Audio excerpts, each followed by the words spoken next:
तृतीय वर्ष संस्कृत के प्रथम प्रश्न पत्र में हम शुकनास उपदेश देख रहे हैं।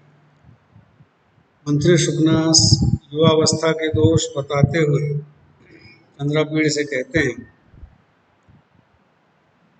नाशयति च दिङ्मोह इवोन्मार्ग प्रवर्तकः पुरुषम अत्यासंगो विषयेषु।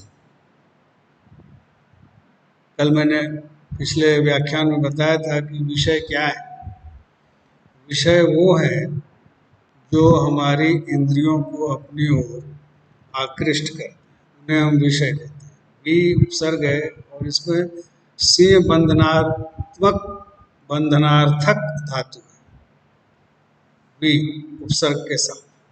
विषय वह है जो हमें बांधता है, अपने पास में बांधता है, अपनी ओर आकृष्ट करता है, ललचाता है। तो विषयेषु अत्यासंगः, विषयों में अति आसंग, आ उपसर्ग है, संज धातु है, घय प्रत्यय हो जाएगा तो आसंग बन जाएगा, उसी से आसक्ति शब्द बन जाता है। आसंग विषयों से, अर्थ वही है, विषयों से अत्यधिक आसक्ति, विषयों में अत्यधिक आसक्ति। शब्द, स्पर्श, रूप, रस और गंध, ये जो 5 विषय कहे गए हैं, इनमें अत्यधिक आसक्ति, बहुत अधिक आसक्ति क्या करती है? नाशयति, नाश कर देती है, विनाश कर देती है। और ये आसंग कैसा होता है?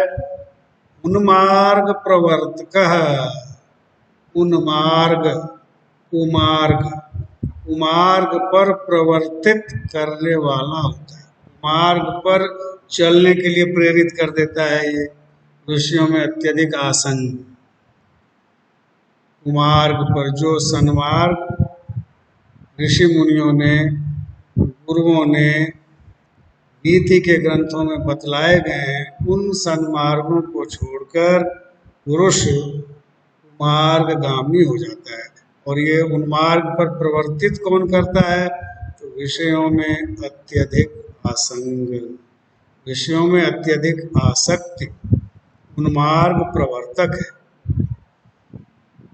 गलत मार्ग पर ले जाने वाला।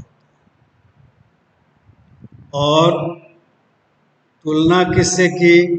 दिङ्मोह इव, दिक् मोह, दिङ्मोह, दिक् यानी दिशा, मोह मतलब भ्रम, इल्यूजन जिसको कहते हैं, भ्रम। सही और गलत जब हम नहीं पहचान पाते, वह मोह की स्थिति होती है, भ्रम की स्थिति होती है। जैसे अंधकार में लटकते हुए रज्जू को हम सर्प समझने का भ्रम कर बैठते हैं, वस्तुतः वह सर्प नहीं है, वह रज्जू है। और वह रज्जू ज्ञान कब होता है? जब प्रकाश वहाँ आता है। ज्ञान का प्रकाश जब आता है तो हमारा ज्ञान भी छंट जाता है। भ्रम भी मिथ्या ज्ञान का ही एक रूप है, भेद है। तो कहा कि जैसे दिग्मोह, दिशाओं का भ्रम, दिग्भ्रम भी बोलते हैं, दिग्भ्रम। जैसे ये कई लोगों को अनुभव होता है कि हम बस से उतरते हैं, किसी गांव में हमें जाना है, एक रास्ता पूर्व दिशा की ओर जा रहा है और एक रास्ता उसके विपरीत पश्चिम दिशा की ओर जा रहा है। हमें जाना था पूर्व की ओर, लेकिन वहाँ दिशा का भ्रम हो जाता है। हम पूर्व को पश्चिम समझ बैठते हैं, पश्चिम को पूर्व समझ बैठते हैं। ऐसी स्थिति में क्या होता है कि हमें जाना था पूर्व दिशा में, हम पश्चिम मार्ग पर चलने लगे, पश्चिम की ओर जो मार्ग जा रहा है उसके पथिक बन जाते हैं। और वह मार्ग हो सकता है हमें किसी आपत्ति में डाल दे, हमारा विनाश हो सकता है, कोई जंगल हो सकता है, घोर हिंसक प्राणी हो सकते हैं, इस प्रकार से विनाश हो सकता है। तो दिग्मोह जो है उन्मार्ग प्रवर्तक होता है, दिशा का भ्रम गलत मार्ग पर ले जाने वाला होता है और फिर अंत में नाश कर देता है। उसी प्रकार विषयों में, शब्द रूपी विषय में, स्पर्श रूपी विषय में, रूप रूपी विषय में, गंध रूपी विषय में, स्वाद रूपी विषय में अत्यधिक आसक्ति का होना पुरुष को, मनुष्य को, युवाओं को विशेषकर